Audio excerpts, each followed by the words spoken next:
안녕하세요. 오늘은 트랜서핑의 비밀 저널링 특강입니다.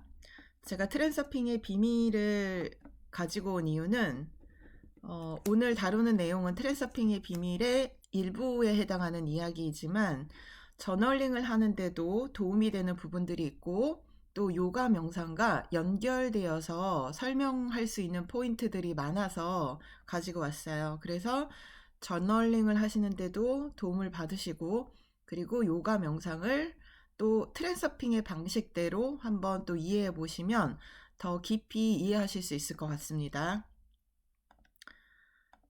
첫 번째 내용은 외부 세계는 내부 세계의 거울이다. 이게 많은 영성 책들에 이런 얘기들이 나온다고 몇 번 얘기를 드렸던 것 같아요. 그러니까 우리의 내부에 뇌과학적인 관점에서 보자면 우리 뇌에 회로가 없는 것은 우리가 외부에서 발견하지 못해요. 우리가 배를 한 번도 본 적이 없는 사람은 배를 봐도 배가 안 보이는 것과 마찬가지인 거죠. 그렇기 때문에 외부 세계에서 우리가 무언가를 보고 확인하고 감지가 된다는 것은 내 내부 세계에 그 회로가 있다는 뜻입니다. 이거를 트랜서핑의 비밀에서는 슬라이드라는 개념을 가지고 설명을 해요. 왜냐하면 인간은 오감으로 세상을 인식하고 뇌는 눈을 가지고 있지 않기 때문에 이 오감에서 들어온 정보들을 처리하는 방식으로밖에 세계를 구성하지 못하거든요. 그렇기 때문에 주변 세계를 완전하게 인식할 수 있는 구조가 아니라는 거예요. 이거는 이 트랜서핑의 비밀에서 이제 슬라이드 영사기와 비슷하다. 당신 주변의 세계는 당신만이 가지고 있는 슬라이드를 통과하면서 스크린에 맺혀서 인식이 된다. 이렇게 표현을 하는데 이게 바로 우리 마음 안에 있는 그것들을 우리가 슬라이드 영상기처럼 그대로 투영해서 외부 세계에 투영하고 있는 방식으로 세상을 인식한다는 거예요. 문제는 우리의 마음과 영혼이 부정적인 슬라이드에 쉽게 동의하고 그 슬라이드를 계속 쓰고 있고 가지고 있다면 그것으로 계속 투영을 하기 때문에 외부 세계에 투영하기 때문에 계속 그거를 현실로 만들고 있다는 것을 인식하셔야 된다는 거죠. 그리고 그 슬라이드가 나에게 너무 중요하다고 여긴다면, 중요성을 또 부여한다면, 긍정적인 슬라이드를 만들어내는 쪽으로 방향을 돌릴 때까지는 그 부정적인 슬라이드가 계속 작동하면서 내면의 세계를 외부에 계속 투영하게 되는 거예요. 그래서 게임을 하든 타로를 보든 어떤 질문에 대한 답을 하든 간에 그 사람이 말하고 있는 많은 것에 그 사람의 내면 세계가 그대로 담겨 있고 거기에 많은 단서들이 있어요.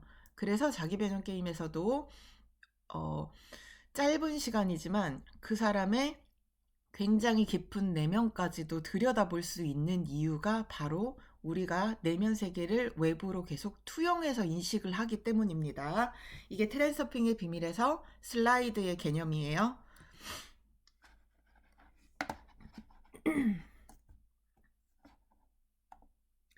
그래서 천국과 지옥은 한 공간에 동시에 존재하고 있어요. 우리가 이 개념을 정말 잘 알아야 되는데 수많은 종교의 경전들에도 이 얘기가 이제 천국과 지옥에 대한 혹은 이 개념에 대해서 모든 경전들은 나름의 세계관을 같이 가지고 있거든요.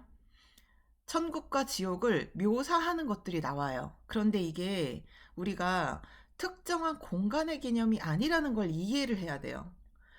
거기에서는 뭐 몇 개의 층으로 구성된 무엇이 있고 그리고 지옥도 하나의 지옥이 있는 게 아니라 여러 층의 지옥이 있고 이런 식으로 이렇게 구성되어진 층별로 구성되어진 뭔가를 설명하고 있는데 이 모든 것의 원리를 보면 천국과 지옥은 그런 실제적인 거기서 묘사하고 있는 공간의 개념이 아니에요. 이거는 이해를 하게 하기 위해서 공간의 개념으로 만들었고, 이걸 너무나 단편적으로 이해하시는 분들은 실제적인 공간이라고 생각을 하기도 하거든요. 지난번에 성경 얘기 잠깐 드렸지만 원어 성경에 천국이라는 워드를 뽑아서 성경 전체에 나와 있는 이 천국이 어떻게 문맥상 쓰이고 있는지를 보면 절대로 천국을 공간의 개념으로 쓰지 않았다는 것을 알게 됩니다. 그리고 불교의 관점도 마찬가지예요. 뭐 이런 지옥이 있고 뭐 이렇게 떨어지게 되고 하는 그런 내용들을 통합적으로 이해하신 분들은 이게 공간의 개념이 아니라 우리 마음의 상태라는 것을 분명히 해설을 해주고 계세요.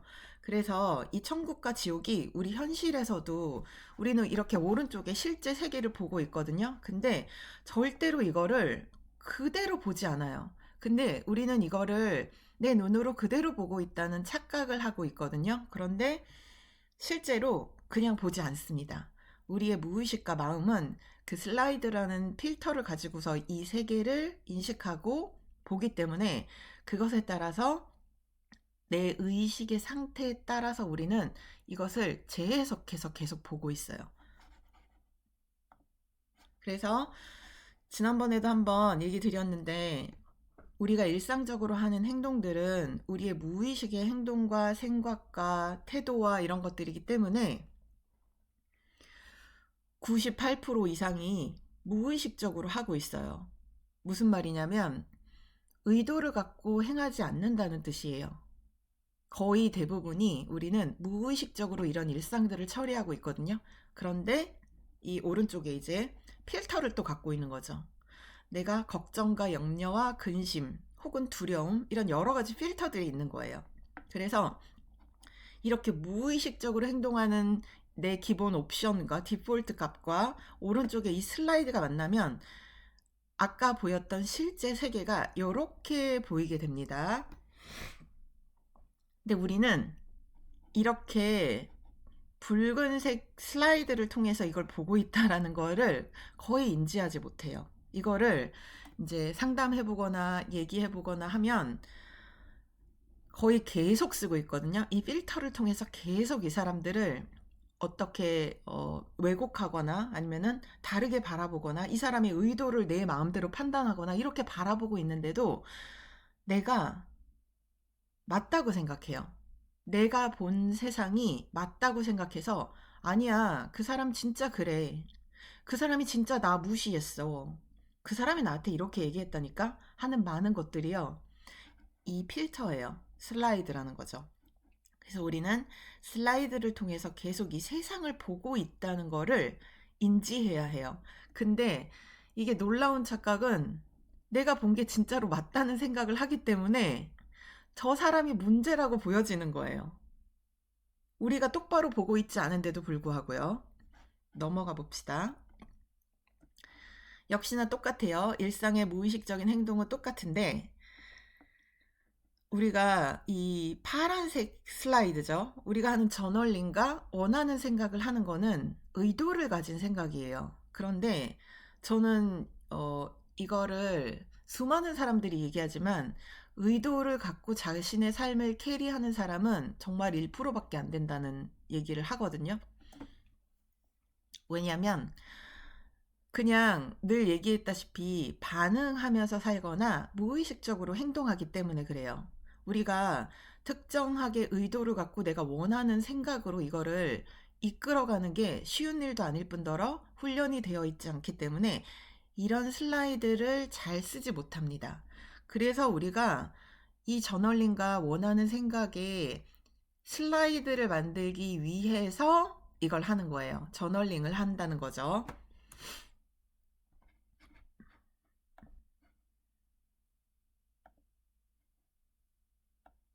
그래서 세상을 이 저널링, 원하는 생각을 한다는 거는 세상을 내가 원하는 방식대로 보게 하는 회로를 만드는 유일한 방법이에요. 이거를 심리학적으로는 의도를 가진 삶을 살아야 된다 이런 식으로 얘기를 하시거든요. 근데 이 저널링에 이 많은 것들이 다 포함되어 있어요. 그래서 결국은 우리는 이 슬라이드를 만드는 작업을 하는 거예요. 우리만의 원하는 슬라이드죠. 이 원하는 슬라이드를 통해서 세상을 봤을 때 그 필터로 세상이 보이게 만들게 하기 위해서 하는 거예요. 그리고 이 생각이라는 거는 정말 이 회로를 만드는 유일한 방법이거든요. 그런데 우리가 언제나 다른 생각들에 쉽게 연결되기 때문에 우리가 의도적으로 생각할 수 있는 시간 자체를 확보하는 게 어렵고요. 그리고 이것을 내가 습관화하는 것도 굉장히 어려워요. 그렇기 때문에 손으로 적는 방식의 저널링을 하는 거예요. 이걸 쓰는 동안은 가시적으로 내가 이 시간부터 이 시간까지를 채우고 있고, 그 채우고 있는 동안에 손으로 계속 쓰고 있으면서, 아, 이만큼의 내가 생각을 했고 회로를 만들었구나라고 눈으로 가시적으로 확인을 할 수가 있게 되거든요. 그렇기 때문에 쓰면서 생각하는 방식의 저널링이 유효하다고 얘기를 드리는 거예요. 그 의미도 이제 이해를 하셨죠? 이제 다음은 애쓰고 노력하는 거, 그리고 날개를 달고 보는 거. 이게 트랜서핑에서도 정확히 이 개념이 나와요. 애쓰고 노력할수록 원하는 것을 얻지 못하고, 그리고 그것들을 풀어줄수록 쉽게 그것을 이룬다는 얘기를 하거든요. 이거는 육체의식과 영혼의식을 빗대어서 설명할 수 있을 것 같아요. 애쓰고 노력하면서 나아가는 것은 육체의식에 빠졌을 때 하는 행동이라고 얘기 드렸잖아요. 그리고 날개를 달고 날아가는 거는 지식과 요가로 날개를 달면 수월하게 이 산을 넘어갈 수 있는데, 육체의식을 달지 않고, 그러니까 영혼의식을 갖지 않고 육체의식인 상태로 있으면 날지 못하고 이 산을 뚫고 지나가야 되는 거예요. 그래서 애쓰고 노력하고 힘들게 되어 있어요. 그런데 트랜서핑에서도 이 애쓰고 노력하는 부분에 대해서 우리가 살펴봐야 될 게 있다고 이제 계속 얘기를 하는 거죠. 그래서 결국 슬라이드라는 거는 우리가 가운데 실제 세계가 있는데, 왼쪽처럼 우리의 슬라이드에 의해서 전부 다 문제로 보이거나, 혹은 오른쪽처럼 전부 다 기회로 보이거나 해요. 그래서 저널링을 하다 보면 계속 그 안에 있는 것들이 현실에서 보여지기 시작해요. 그러면 아, 내가 회로가 형성이 됐구나라는 거를 아실 수 있을 거예요. 그러니까 의도하지 않은 생각을 가지면 오른쪽 같은 현상은 일어나지 않아요. 왜냐하면 엔트로피 법칙에 의해서 우리는 왼쪽으로 흘러가기 너무 쉬운 구조로 되어 있거든요. 왼쪽은 너무 쉬운 길이에요. 우리가 노력하지 않아도 저절로 갈 수 있는 길이거든요. 근데 왼쪽으로 가는 사람은 또한 계속 고통에 빠지게 되는 거예요. 왜냐하면 저들의 의도와 행동이 왜곡돼서 보이는 현상이 계속 일어나는데, 나는 그게 내가 왜곡해서 본다는 생각을 또 잘 하지 못해요. 지각이 또 떨어져 있거든요. 그 슬라이드를 쓰고 있는 동안 나는 슬라이드 자체가 되는 거예요. 그래서 우리가 의도를 가진 생각과 저널링, 생각의 회로에 장착이 되면은 오른쪽처럼 보이게 된다는 거예요.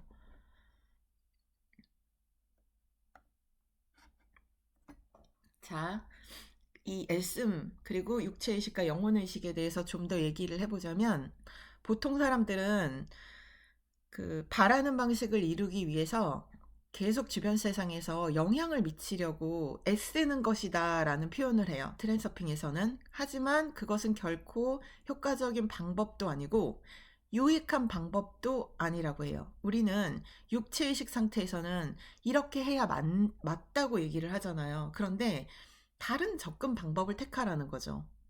트랜서핑의 비밀은 제가 말하는 요가 명상하고 다름에도 불구하고, 요가 명상을 이해하지 못하고 요가 명상에서 육체의식이라는 정체성을 이해하지 못한 사람에게는 트랜서핑의 비밀이 일반 사람들한테는 더 이해하기가 아마 쉬울 거예요. 하지만 트랜서핑도 결코 이해하기 쉬운 개념은 아니에요. 이거를 제대로 이해하는 사람은 상당한 영적인 수준이 있다고 저는 생각을 해요. 그래서 다른 방식으로 접근을 해라. 뒷짐을 지고 가만히 앉아서 세상이 우리의 소망을 위해서 역으로 움직이도록 만들으라는 거예요. 그래서 트랜서핑을 한다는 얘기는요. 내가 세상에 계속 애쓰고 관여하고 노력하면서 우리가 영향을 미치고 바꾸려는 게 아니라 조종을 하는 테크닉이라는 거죠. 이게 요가 명상에서 빗대어서 얘기를 하자면 육체 의식을 가지면 되는 거예요. 그러니까 영혼 의식을 가지면 되는 거죠. 육체 의식을 가진 상태로 내가 직접 물리적인 현실에 영향을 미치려고 애쓰는 게 아니라는 거예요. 사례를 봅시다. 여기에는 일이 놀이의 한 형태이고 어떤 일이 재미있었거나 재미있거나 혹은 재미있을 것 같다면 자신의 길일 확률이 높다라고 얘기를 해요. 이거는 산스카라에 대한 이야기거든요. 그러니까 우리의 산스카라에 없는 일은 아무리 어떤 사람이 그 분야에서 성공을 하고 그리고 뭐 쉽게 무언가를 이루고 돈을 벌고 했다고 하더라도 해보면 알아요. 내가 여기 이거에 재미있거나 재미있었거나 재미있을 것 같다는 흥미조차도 일어나지 않는다면 우리는 그거를 어떤 방식으로도 노력해서 지속할 수는 없어요. 그러니까 어떤 스포츠 스타나 재능을 가진 사람들이 끝까지 해낼 수 있는 힘은 그 안에서 그 사람이 그것을 하는 회로가 있고 그렇기 때문에 그게 재밌어서 그 고통을 견딜 수가 있는 에너지가 있는 거거든요. 근데 일반 사람들한테 그거를 모두 다 노력이라고 볼 수는 없는 거예요. 나에게 회로가 있는 일을 할 때는 사람들은 잘 견디고 또 참아내고요. 그리고 그 일을 지속할 힘이 생겨요. 그렇지만 그게 없는 사람들은 그 일을 할 때 계속 뚝뚝뚝뚝 끊겨지게 되는 거죠. 결국은 내 안에 있는 회로의 문제이고 그 회로는 산스카라로 얘기할 수도 있습니다.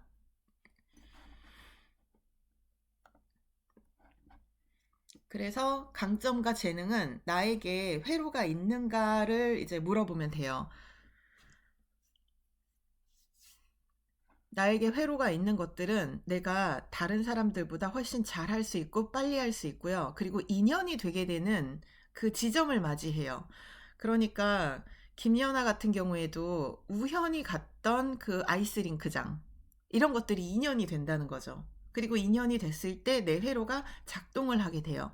그렇기 때문에 이런 공부를 하는 것조차도 사실은 다른 사람들과 되게 굉장히 다른 재능과 강점의 회로가 이미 갖고 있는 거예요. 그래서 경전에서는 이렇게 표현을 하거든요.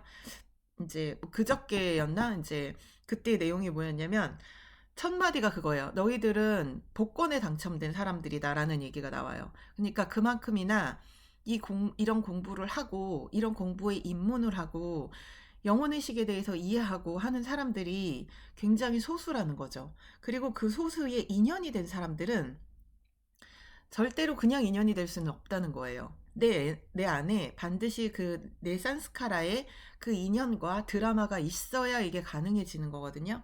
그래서 이것도 나의 강점이고 재능이기 때문에 이 공부를 계속 할 수가 있는 거예요. 그렇지 않다면 그 회로가 없다면 절대로 이게 재밌지 않고 계속 지속할 수도 없을 거예요. 자, 이제 트랜서핑에서 나온 이야기입니다. 고정관념을 버린다면 정체성을 바꿀 수 있고, 정체성을 바꾸면 어떤 일이든 할 수 있다. 중요한 것은 재미이다. 재미가 있다면 의미가 따라온다. 마지막 줄 말고 첫 번째 줄, 두 번째 줄이 아주 중요한 포인트예요. 고정관념을 버릴 때 정체성을 바꿀 수 있다고 했어요. 그러니까 우리가 정체성을 바꿀 수 있다는 거죠. 그리고 정체성을 바꾸면 무슨 일이든 가능하다고 얘기하는 거예요. 여기서 중요한 거는 정체성이라는 거죠. 바꿀 수 있고, 그리고 이 정체성을 바꾸면 이 정체성에 의해서 어떤 일이든 할 수 있다는 거예요. 근데 이제 보통은 정체성을 또 어떻게 바꾸는지 모르고, 바꿀 수 있는지도 모르고, 그리고 이게 왜 바뀌었을 때 다른 일들이 수월해지는지를 이제 잘 이해 못하는 거죠. 근데 제가 습관에 대한 유명한 그 책에서 그 사람이 이렇게 써져 있다고 지난번에 한번 얘기 드렸는데, 이 정체성이 바뀌지 않는 모든 시도와 방법과 변화는 모두 일시적인 변화이다 라고 써놨어요. 거기에도 정체성이라는 말이 나오는데, 내가 정체성이 온전하게 바뀌어지지 않으면 1년이 지나도 다시 돌아가고요. 2년 동안 그 일을 했다고 하더라도 또 다시 돌아가는 확률이 매우 높다는 거예요. 그러니까 방법과 도구들로 우리를 바꿀 수 있는 게 아니라는 거죠. 이렇게 해보세요. 저렇게 해보세요. 이 사람들은 이렇게 했으니까 성공했어요. 그러니까 당신도 이것만 하면 바꿀 수 있어요. 라고 말하는 모든 방법들이요. 정체성을 바꾸지 않은 상태로 그것을 시도하면요. 언제나 어느 시점엔가는 실패하게 돼 있어요. 왜냐면 내 정체성이 바뀌지 않았기 때문이에요. 이 말을 요가 명상하고 연결지어서 얘기를 해보자면, 이 정체성이라는 거는 우리가 영혼이라는 정체성, 영혼 의식이라는 정체성을 갖는다는 거잖아요. 이 영혼 의식이라는 정체성을 갖는 순간 다르게 재구성할 수 있다는 거예요, 세상을. 그래서 여기서 말하는 정체성을 바꾼다는 말은 그 요가 명상에서 영혼 의식을 갖는다. 그리고 영혼 의식을 가질 수 있다면, 연결할 수 있다면, 기억할 수 있다면 어떤 일이든지 가능하다라고 얘기를 합니다. 그러면서 이렇게 얘기해요. 그거 어떻게 바꾸냐? 우리가 현실을 그렇게 조종할 수 있다고 하는데 어떻게 조종하냐? 거기에서 트랜서핑에서는 이런 말을 하죠. 우리에게 친숙한 현실을 조정하는 방법은 기도와 확언과 상상이 있다. 이제 뭐 타프티나 뭐 이런 그 트랜서핑의 후편의 시리즈에 가면은 이걸 좀 구체적으로 하는 방법들이 또 나오기도 하거든요. 근데 어쨌든 기본편에서는 이 기도와 확언과 상상이 현실을 조종할 수 있는 그 방법이라는 얘기를 해요. 그래서 이렇게 과제도 알려줍니다. 첫 번째, 원하는 상황을 설정해요. 그리고 두 번째, 그 상황을 하나의 장면에 완전히 몰아넣는 거예요. 무엇이 있고, 어떤 표정이고, 누구와 있고, 어디에 있고, 무슨 일을 하고 있는 어떤 장면을 하나로 딱 만드는 거죠. 마치 비전 보드처럼요. 그 장면에서 어떤 말을 듣기를 원하는지 정해보는 거예요. 그리고 그 말을 들었을 때 내가 어떤 감정이 느껴지는지 느껴보라는 거죠. 마지막으로 기대감을 가지고 마음을 편안하게 가지고 있는 거예요. 이 기대감은 의도 같은 거예요. 집착과 욕망이 아니에요. 트랜스핑에서는 이 집착과 욕망은 세계를 왜곡한다라고 하거든요. 그래서 여기서 말하는 트랜스핑의 기대감은 그냥 의도와 같은 기대감이에요. 그래서 의도와 같은 기대감을 가지고 마음에 그냥 편하게 내려놓는 거예요. 왜냐면 그렇게 될 거라고 생각을 하고 믿는다는 거죠. 그래서 이 실습은 한번 개인적으로 시간이 되실 때 한번 해보세요. 그리고 우리는 이미 저널링에서 제가 요것들을 설명을 해드렸어요. 이렇게 어떤 장면에 있고 무엇을 하고 있고 이런 것을 한 장면으로 계속 그려보라고. 그리고 그 장면에서도 더 디테일하게 그릴 수가 있거든요. 상대방의 표정도 더 디테일해지고요. 주변 환경도 더 디테일하게 점점 구체화가 되기 시작해요. 생각을 하면 할수록요. 그리고 이게 현실을 만드는 방법 중에 하나라고 이렇게 트랜서핑에서는 얘기를 하는 거예요. 결국 기도와 확언 상상, 이게 저희가 저널링에서 하는 방법 그대로입니다. 우리가 그래서 저널링에 기도가 들어있고 내가 어떻게 됐다는 확언도 들어있고요. 그리고 어떤 장면에서 그렇게 되고 있는지, 그리고 이게 이루어졌을 때 어떤 모습인지의 느낌, 상상, 이런 것도 다 얘기 드렸어요. 그래서 말 그대로 저널링이 이 모든 현실의 조정 방법을 담고 있는 사례입니다. 그 다음에 이제 불운의 법칙과 잉여 포텐셜에 대한 개념이 나와요. 사람들은 모든 일이 내가 원하는 대로 되기를 열망하면서 그것을 위해 노력한다. 하지만 이상하게 세상은 내 말을 들으려고 하지 않죠. 이렇게 생각해 볼 필요가 있다. 현실이 그토록 말을 듣지 않는 것은 다른 방법으로 접근할 필요가 있다는 뜻이라는 것이다. 어쩌면 현실은 전혀 다른 법칙을 따르고 있는지도 모르지 않는가. 그러나 사람들은 멈춰서서 주위를 한번 둘러보려고 하지 않고 계속 자신만의 방식을 밀고 나간다. 이게 우리가 현실에서 불운해지게 되는 법칙이라는 거예요. 그러니까 모든 일이 내가 원하는 대로 되기를 열망을 하면서 노력을 하는데 세상은 그거에 따라주지 않는다는 거예요.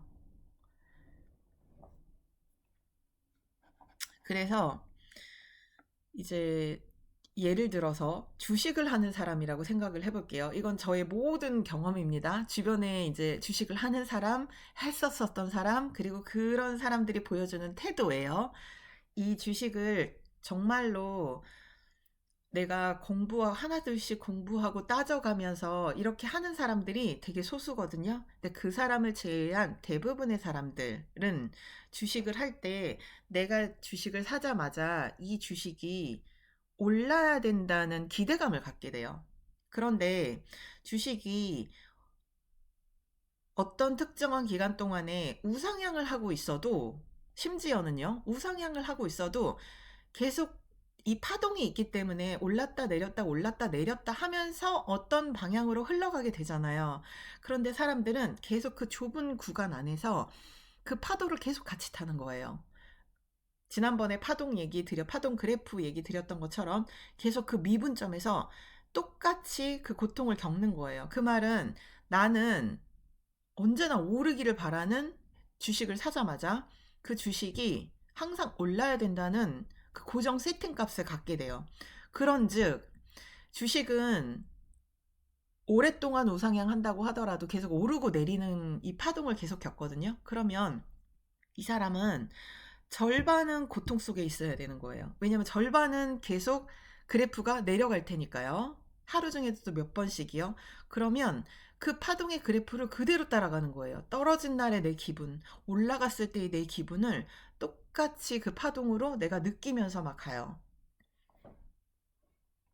그런데 세상은 이상하게 내 말을 듣지 않는 것 같죠. 하지만 멀리 떨어져서 이 그래프를 보면 이 그래프가 우상향하고 있다면 그 사이에 오르고 내리는 것들은 중요하지 않잖아요. 그런데도 사람들은 그 속으로 딱 들어가서 그 파도를 타려고 한다는 거죠. 근데 세상은 이런 법칙으로 돌아가지 않는다는 거예요. 그래서 다르게 접근해 볼 필요가 있다라고 말을 하는 겁니다. 싫어하고 꺼리는 마음이 강렬할 때, 이때 원치 않는 것을 얻게 되는 메커니즘으로 세상은 돌아간다라고 설명을 해줘요. 싫어하고 꺼리는 마음이 강렬하다는 말은 무슨 말이냐? 내가 그 슬라이드를 가지고 있다는 뜻이고, 슬라이드를 가지고 있다는 뜻은 내 내면 세계의 그 회로가 있다는 뜻이죠. 그러면 우리는 그것을 계속 보고 싶어 해요. 그래서 외부에서 그 신호가 나타날 때마다 나에게 굉장히 잘 보이게 됩니다. 거기에 집중하게 되고요. 그러면서 원치 않는 것을 얻게 되는 메커니즘이 돌아가게 되는 거예요. 무언가를 증오하고 두려워할 때 당신은 오로지 진심으로 그렇게 하지 않는가? 바로 그것이 당신에게 외부 의도를 넘치도록 풍부하게 공급해 주는 것이다. 뭔가를 증오하고 두려워할 때 우리가 그 그래프의 파동을 그대로 탄다고 했잖아요. 그대로 타면서 그 안에 있는 감정들을 또 다 느끼는 거예요. 분노가 있고 증오를 하고 막 밉고 쏘아대고 싶고 막 어떨 땐 죽이고 싶고 막 이런 감정들을 육체 의식하고 합일이 된 과정 중에 하면 이게 너무나 진심이에요. 너무나 화가 나고요. 너무나 말이 안 되는 상황이고 도대체 왜 그렇게 하는지 이해할 수 없는 분노가 일게 되는 거죠. 너무나 진심이 되는 거예요. 진심이 된다는 거는 육체 의식일 때 그렇게 됩니다. 영혼 의식은 그런 상황에 진심으로 그런 파도를 타지 않아요. 그러면서 이 외부 의도에 넘치도록 풍부하게 이것들을 계속 실현하라고 주고 있는 거예요. 증오의 감정을 주고 화를 주고 두려움을 계속 거기다가 에너지로 주게 돼 있는 거예요. 그러면 외부 의도는 그것을 실현합니다.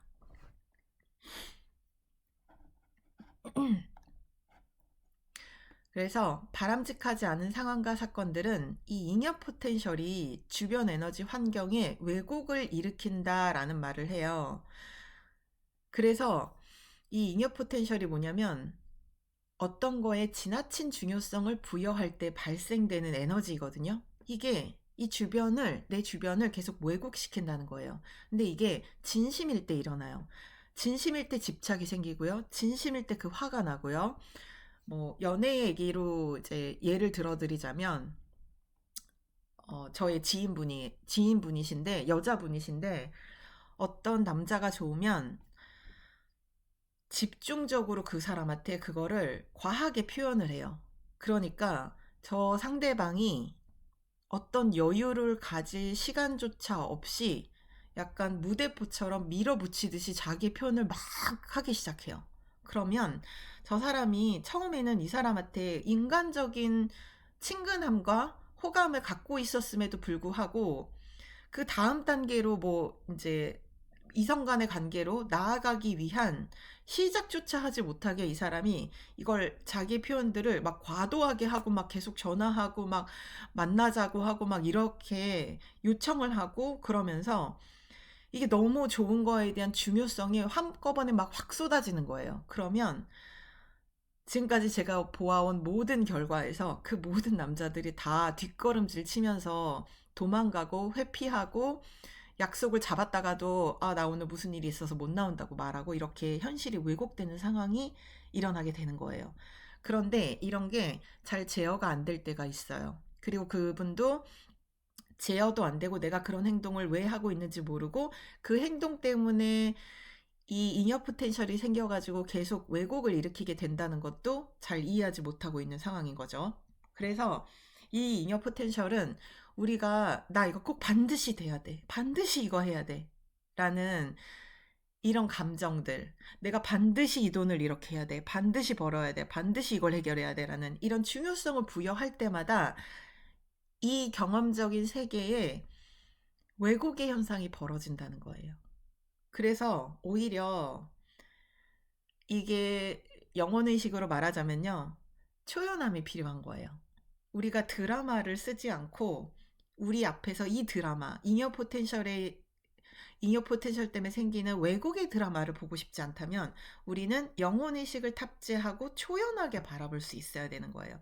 그런데 좋을 때 막 또 너무 좋다가 중요성을 막 너무 부여했다가 그러면 우리 앞에 펼쳐진 세계의 잉여 포텐셜이 왜곡을 만든다는 거죠. 그렇기 때문에 이렇게 의존적인 관계가 뭐냐면 나 이거 꼭 필요해. 나 이거 꼭 해야 돼. 이거 너무 진심이야. 너무 중요해. 라고 말하는 것들. 이런 의존적인 관계가 항상 상황을 악화시키게 됩니다. 이 모든 것은 트랜서핑에서 나온 개념을 제가 또 이제 요가 명상과 연결해서 설명을 드리는 거예요. 그렇기 때문에 어떤 모임, 저는 이렇게 얘기해요. 특히나 가족 간의 모임도 물론이고요. 중요도를 낮춰야 돼요. 그래서 어떤 면에서는 가족에 너무나 큰 중요성을 부여하는 사람은 늘 그거에 대한 왜곡이 또 일어나는 현상을 언젠가는 또 경험을 합니다. 그렇기 때문에 중요도를 낮추는 게 중요해요. 근데 이 중요도를 이 트랜서핑에서는 중요도를 낮추세요. 잉여 포텐셜이 이렇게 왜곡을 합니다. 이렇게 설명을 해주잖아요. 근데 요가 명상으로 말하자면 한마디로 읽어오면 되는 거예요. 영혼의식과 즉시 연결하세요. 그게 끝이에요. 그래서 저는 이 요가 명상의 방식이 훨씬 더 파워풀하다고 생각하고 트랜서핑의 비밀을 제가 너무 좋아하기도 하고 너무 좋은 책이라고 생각을 하지만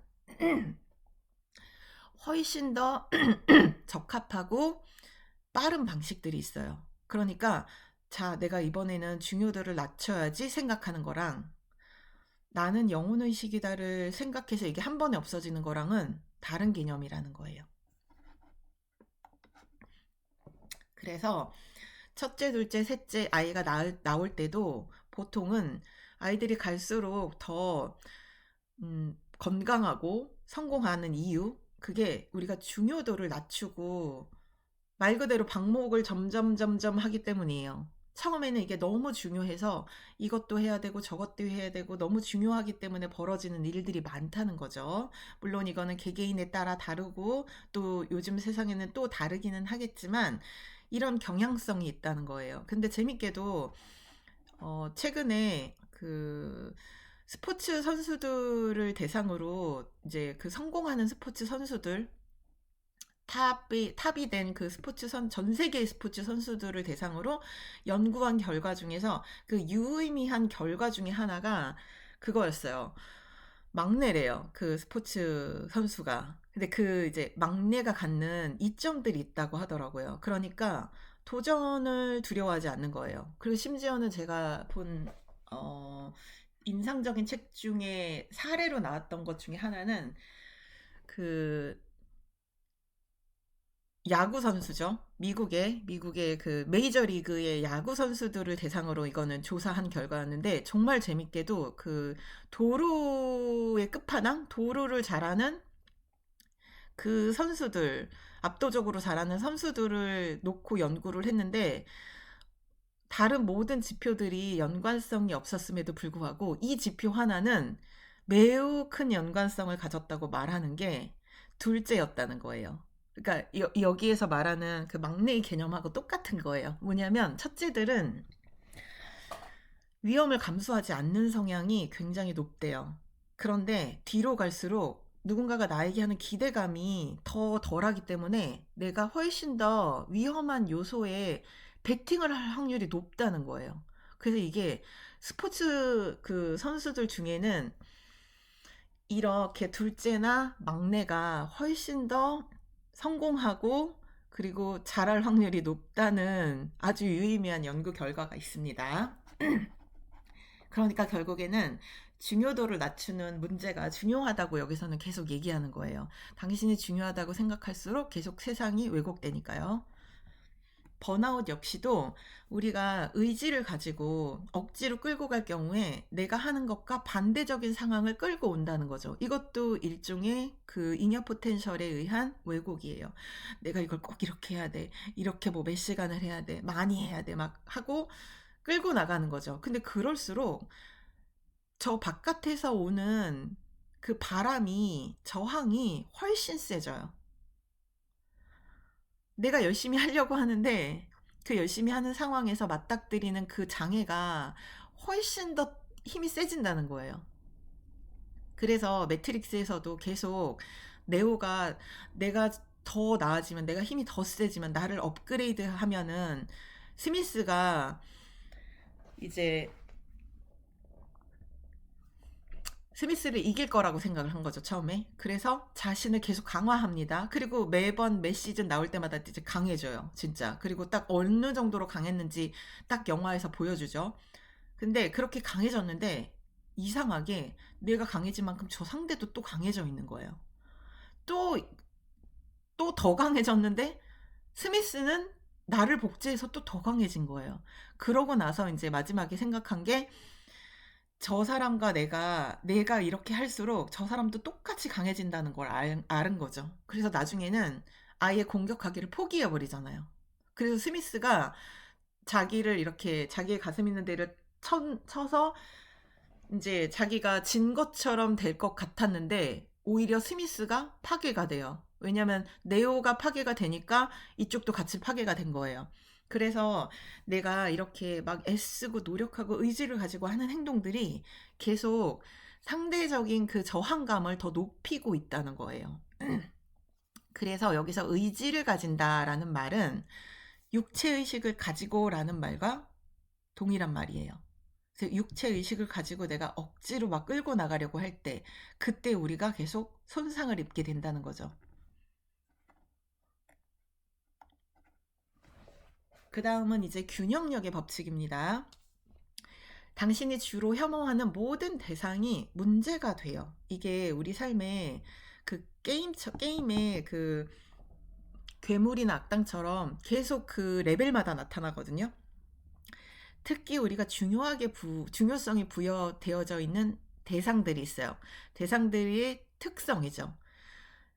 질투하는 사람을 몰고 다니는 사람은 삶에서 계속 질투하는 사람들이 나타나요. 반복적으로요. 한 명이 아니에요. 이 사람이 지나가면 또 어딘가에 가선 또 그 사람이 나타나는 거죠.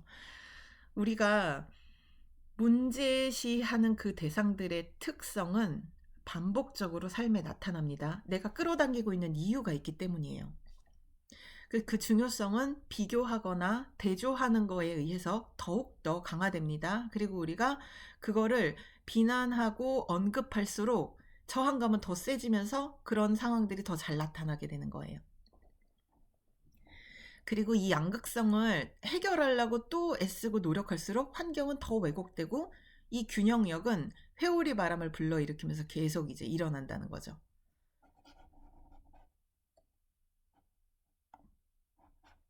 그래서 이거를 해결하는 방법이 트랜스서핑의 기본 원리인데 이 세 개를 어떻게 두어야 하냐면 나는 나대로 두고 다른 이들은 그들 자신으로 존재하도록 내가 내려놓았을 때 이때 세상이 풀려지는 거예요. 이 꽉 묶여 있었던 밴딩되어 있던 것들이 이렇게 자연스럽게 풀어지는 거예요. 그러려면 내 슬라이드가 없어져야 돼요. 내가 슬라이드를 통해서 계속 거기에 중요성을 부여하고 투영을 하고 있으면 그들이 계속 나타나고 나에게 끌어당겨진다는 거거든요. 균형력의 법칙에 의해서. 그런데 여기서 우리가 이걸 해소할 수 있는 방법이 뭐냐? 나는 나대로 두고 다른 사람들은 그들 자신으로 존재하도록 두는 거죠.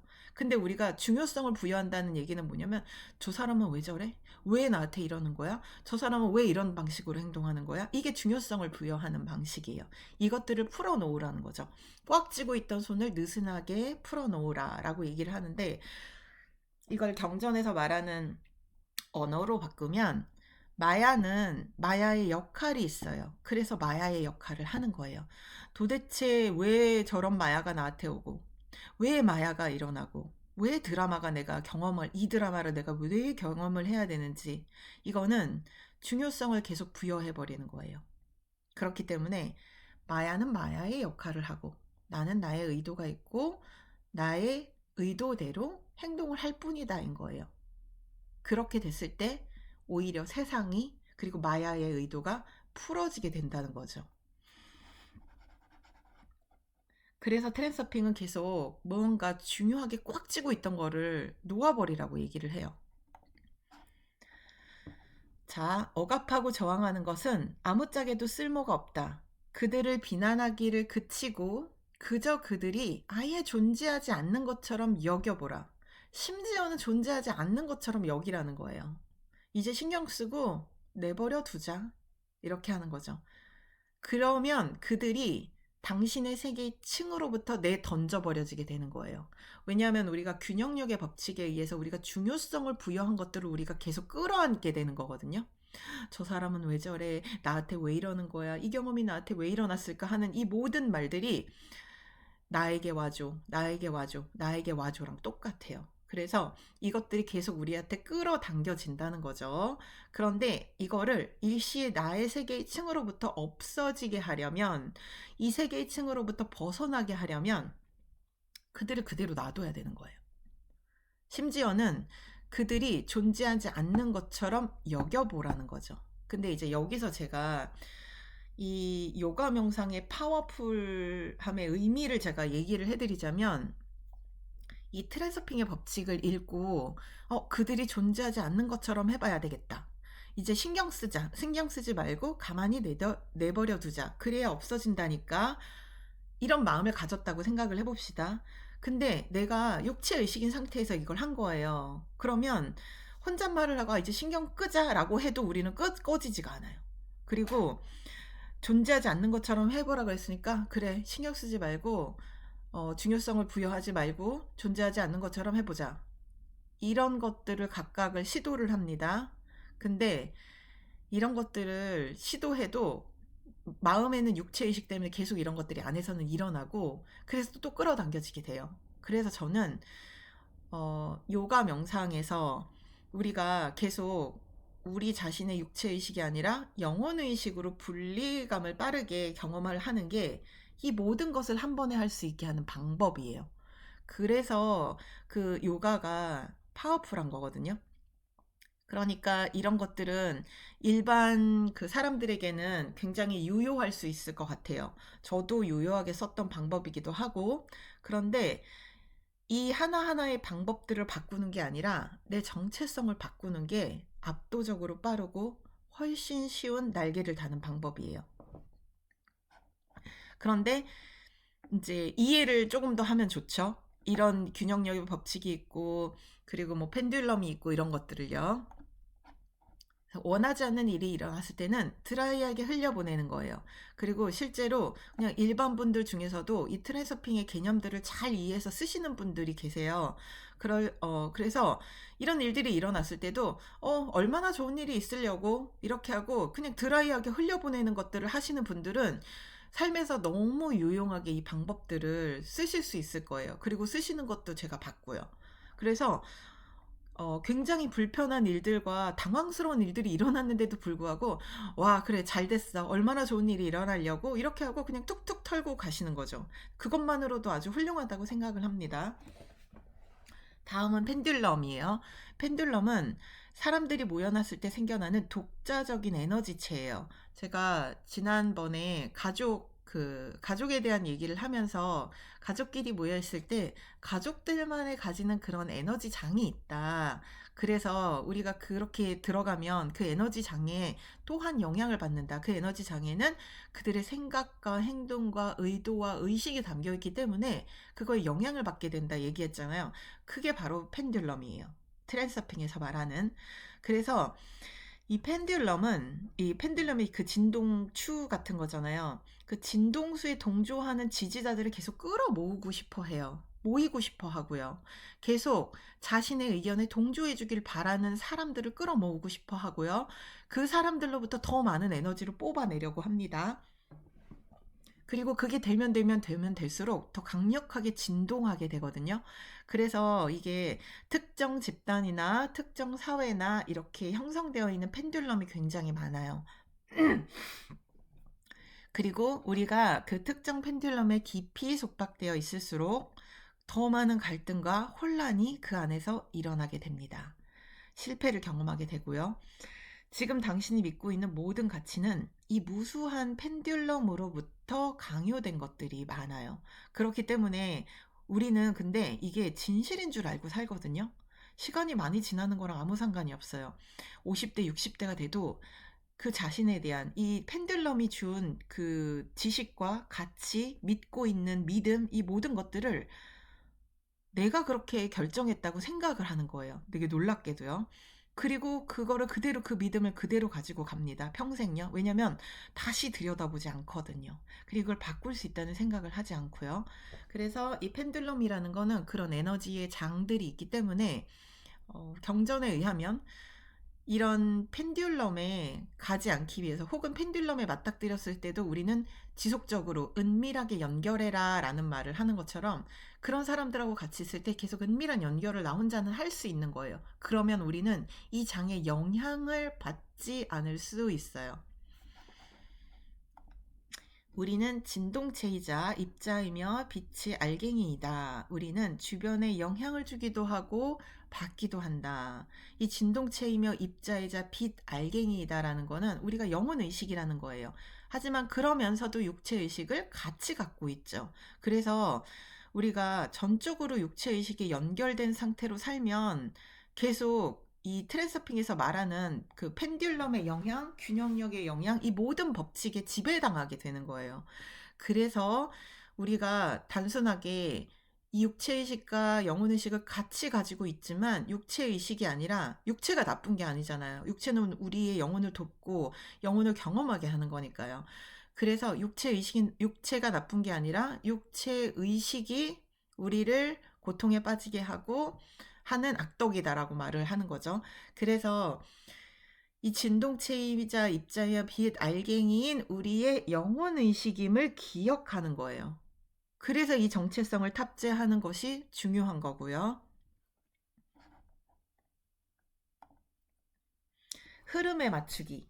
세상이 나를 반대하고 있다는 기분이 들 때 내가 어떤 방향으로 애를 쓰고 있는지, 어떤 방향의 노력을 하고 있는지, 그거를 내가 잘 체크해 볼 수 있어야 돼요. 왜 내가 하면 할수록 반대급부가 커지는지요. 그래서 의도의 선언이라는 게 있는데, 자, 우리 앞으로, 미래에 그렇게 하자가 아니라, 나 지금 그렇게 하고 있어. 나는 건강해졌어. 나는 건강해. 우리가 이겼어. 우리 소망은 이루어지고 있어. 성공은 우리 편이야. 이런 의도의 선언을 통해서 우리가 바라는 소망을 현실로 계속 불러들이는 작업을 하는 거죠. 우리가 부정적인 슬라이드를 쓰고 중요성을 부여하면 그것들이 우리한테 끌어당겨지듯이 우리의 의도의 선언은 소망을 끌어당기는 역할을 하는 거예요. 그래서 이걸 내일로 연기하지 않고 오늘의 현실로 불러들인다는 거죠. 이것이 역시나 저널링에서 저희가 하고 있는 그 작업입니다. 예의범절, 사회적 규칙 전부 다 우리는 이거는 규칙이야, 도덕이야 라고 말하지만요. 그 모든 것은 펜듈럼이에요. 다른 사회에서는 다르게 판단되고요. 그리고 돈에 의해서, 판결에 의해서 이런 것들은 언제든지 뒤집혀질 수 있어요. 펜듈럼의 법칙입니다. 사람들은 집에 있거나 군중 속에 있을 때는 의식의 각성도가 낮아진다. 이때는 거의 잠들어 있는 것과 같다라는 말을 해요. 이거는 군중 속에 있을 때 그 펜듈럼에 의해서 우리의 의식의 각성도가 되게 떨어진다는 얘기를 제가 했어요. 저의 경험 이제 사례를 또 들어드리면서 가족하고 있을 때, 그리고 그 TV가 켜져 있는 공간, 사람들이 많이 있는 공간 이런 데서는요. 제 의식 상태가 굉장히 떨어져요. 그러니까 지각이죠. 지각이 떨어진다는 표현을 했는데 그걸 트랜서핑에서는 이제 의식의 각성도가 낮아진다라는 말을 하는 거죠. 그래서 어디선가 들은 얘기를 마치 내 의견인 것처럼 막 얘기하고요. 뭐 너 그렇게 하면 안 돼. 그건 이런 거야 저런 거야 하는 많은 것들이요. 자신이 경험한 게 아닌데도 그렇게 얘기를 하게 돼요. 그래서 저는 그거를 이제 로봇의 대화라고 하는데 거의 자신이 무슨 얘기를 하는지도 모르게 무슨 얘기들을 하는 거예요. 그래서 거의 잠들어 있는 것과 같다라고 말하면서 이 트랜서핑에서는 이제 잠들어 있는 사람들 속에서 이제 떠오르는 그 얘기를 하는 거죠. 근데 대부분의 사람들이 잠들어 있다라고 말을 해요. 근데 저도 이게 20대 초반에 내가 이렇게 말하는 것은 잠들어 있는 거와 똑같네 라는 것을 발견했을 때의 첫 번째 엄청난 충격이 있었거든요. 그리고 나서는 그게 생기고 나서 이게 사람들이 눈 뜨고 다니는데 거의 다 잠들어 있다는 걸 알게 됐어요. 그러니까는 무의식으로 행동한다는 거죠. 내가 어떤 얘기를 왜 하는지, 왜 이런 얘기가 나한테서 나왔는지 이런 것들을 전혀 의식하지 못한 상태로 그냥 말을 해요. 그냥 반응하고요. 그래서 그렇게 반응하는 이런 의식 상태, 저의 그 의식 상태, 그리고 다른 사람들의 의식 상태를 보니까 정말 눈 뜨고 다니긴 하는데 전부 다 잠들어 있는 것 같이 느껴지더라고요. 그래서 그 잠들어 있는 의식의 상태와 지각의 상태가 너무 싫었었던 것 같아요. 그렇게 되는 게요. 그렇게 빠지는 것들이 정말 싫었었던 것 같아요. 그래서 이 트랜서핑에서는 이제 그렇게 군중 속에 있을 때 펜듈럼에 영향을 받게 된다. 그리고 갈등 상황에서 인간의 동기는 펜듈럼의 지배력에 놓이게 된다라는 말은 그 펜듈럼에 의해서 조종을 우리가 당하게 된다는 거예요, 역으로. 저는 이 느낌을 너무 싫어했거든요. 그 당시에 충격을 받았을 때, 아, 내가 왜 이것을 해보지 않고 이런 얘기를 했지? 왜 이걸 도덕이고 맞는 기준이라고 객관적으로 봤을 때 그게 맞는 거잖아 라는 말을 할 때도 마찬가지고요. 그런 모든 것들이 펜듈럼이라는 걸 알았을 때의 충격인 거죠. 그래서 이때의 인간의 동기는 그 펜듈럼의 조종에 의한 거인 거예요. 그런데 중요한 건 지각이 낮아져 있기 때문에 내가 조종을 당한다는 걸 모른다는 거예요. 조종당하는지 모르고 이게 내 의도라고 이제 생각을 해요. 매트릭스에서도 그런 장면이 상당히 많이 나오거든요. 그래서 매트릭스에서도 그렇고 뭐 설국열차의 꼬리칸에서도 이런 일들이 벌어지게 됩니다. 이럴 때 자신의 지난 행위가 몽롱한 꿈처럼 인식되는 기이한 현상이 일어난다. 자, 펜듈럼의 법칙 다음. 악의 보편적인 원천은 다름이 아닌 펜듈럼이다. 모든 펜듈럼으로부터 완전히 해방되기는 불가능하다. 자신의 이익을 위해 펜듈럼의 조직을 이용할 수 있도록 의식적으로 행동하라는 것이다. 여기서도 이 펜듈럼에 의해서 계속 조종을 받게 되는 거예요. 어떤 무리에 들어갔을 때, 그리고 이 사회에서 공유되는 펜듈럼 이런 것들에 의해서 우리가 계속 행동을 조종당하게 되거든요. 그렇기 때문에 이 약의 보편적인 원천은 이제 경전에서 말하는 마야 같은 거죠. 그렇기 때문에 오히려 내가 이거를 이용할 줄 알아야 된다는 거예요. 근데 이용을 할 줄 알려면 우리의 의식 상태와 지각 상태가 매우 클리어하고 좋아야 합니다. 이게 기본 옵션이에요. 이게 없는 상태에서 펜듈럼을 내가 내 이익을 위해서 이거를 이용하기는 굉장히 어려워요. 그래서 계속 이 잠들어 있는 사람들 가운데 깨어나서 알아차리라는 말들을 하죠. 우리가 어떤 식으로 조작을 당하고 있는지요. 그러니까 내가 믿고 있는 수많은 믿음이요. 거의 펜듈럼으로부터 온 거예요. 그런데 그게 내 생각과 내 판단에 의해서 100% 확실한 거라고 생각을 해요. 심지어는 자기 자신에 대한 정체성조차도요. 나 이런 사람이야. 이것도 펜듈럼에 의해서 왔다는 거예요. 그런데 우리는 아니야, 내가 경험한 게 맞아. 난 이런 사람이었고 내가 경험해 보니까 이건 못하고 이건 잘하고 이런 것들도 모두 펜듈럼의 영향에 의해서 형성이 되어 있다는 거죠. 그래서 결국은 깨어나서 알아차리라 라고 말하는데 이거는 지각이 있는 영혼의식과 계속 연결하면 해결이 됩니다. 마지막인데요. 의도의 조율을 기억하는가? 담배를 피거나 커피를 마시는 순간 잡념의 물결에 떠내려가고 있지만 말고 의도를 계속 선언하라는 말을 해요. 근데 우리는 떠내려가는 게 너무 편해요.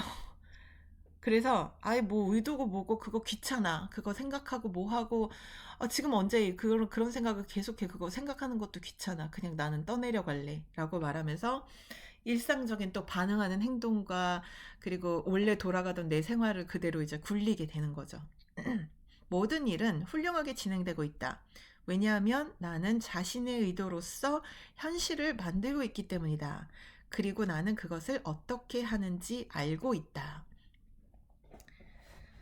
내가 나의 의도로서 현실을 만들고 있는 사람은 모든 일이 알맞게 진행이 되고 있다는 걸 전체 그림을 통해서 보게 돼요. 이게 우상향하고 내가 어디서부터 어디까지 가고 있다는 걸 알게 되는 순간 그 파동의 그래프에 빠져서 고통을 겪지 않게 되는 거거든요. 그러기 위해서는 내가 내 의도로 현실을 만들고 있다는 게 분명하게 느껴져야 돼요. 근데 이게 되지 않으면 계속 펜듈럼에 의해서 조종을 당하거나 우리가 갖고 있는 거의 대부분의 생각들이 펜듈럼에서 의해 왔다는 것조차도 인식하지 못하게 된다는 거죠. 그래서 결과적으로는 이 트랜서핑에서 이런 개념들을 이해하는 거, 이게 의도의 선언이라는 게 있고, 펜듈럼이라는 게 있고, 우리가 펜듈럼에 의해서 생각과 행동을 조종당하게 되기 때문에 우리의 지각이 떨어지면 우리가 이것을 역으로 이용하지 못하는구나. 그리고 트랜서핑을 하지 못하는구나. 우리가 세계의 층을 원하는 대로 바꾸고, 그리고 그 등장인물로 바꾸고, 이게 요가 명상에서 말하는 재창조, 그리고 재설정, 리모델링 이런 개념이거든요. 그러려면 내가 이 전체 그림을 볼 줄 알고 의도를 어떻게 사용하는지를 알아야 해요.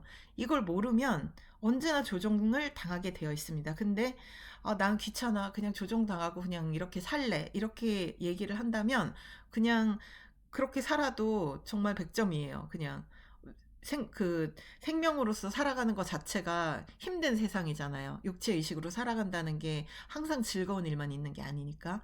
그렇기 때문에 이런 개념들은 이해하시되 요가 명상에서 말하는 영혼의식과 연결을 해서 계속 그 하나의 연결을 통해서 내가 분리감을 일시에 가져가는 것이 기억해내는 것이 이게 나의 산스카라의 이 기억이 없다면 이 영혼의식에 대한 느낌이 없다면 연결 자체가 되지 않아요. 그러니까 우리가 과거에 어떤 이런 산스카라를 갖고 이런 공부를 했기 때문에 이런 삶이 펼쳐질 수 있는 거예요. 그리고 이런 단서라도 보여지고 기회가 오게 되고 공부를 하게 되는 거예요. 그렇기 때문에 이 모든 개념들을 내가 유용하게 이해하되 중요한 거는 이 모든 방법들을 다 쓸 수도 없고 하나하나 하는 것은 비효율적이다.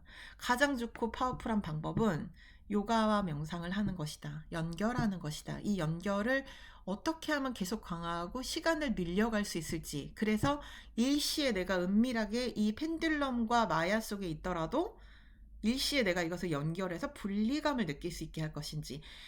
오로지 이거 하나에만 집중하시는 게 여기에 나와 있는 모든 설명을 한 번에 한 큐에 이룰 수 있는 방법이라고 얘기 드리는 거예요. 그리고 또 저널링에 대해서 저널링이 어떤 슬라이드를 만드는 것인지 이 중요성에 대해서도 또 한 번 더 강조를 드립니다. 이상입니다.